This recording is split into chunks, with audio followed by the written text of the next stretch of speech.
मालिक ऊपर वाले का मर्जी न रहे तो हमारे केहू कुछ ना बिगड़ पाएगी।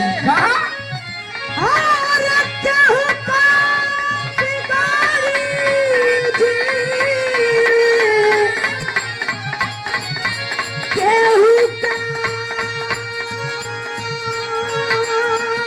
बिगाड़ी जी।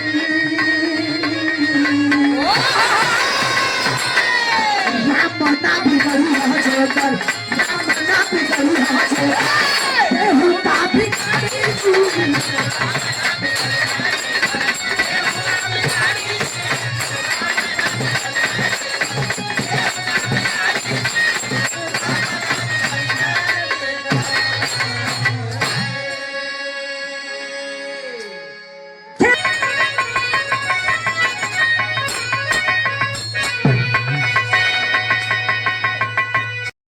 हेलो भैया लोग, नमस्ते, प्रणाम।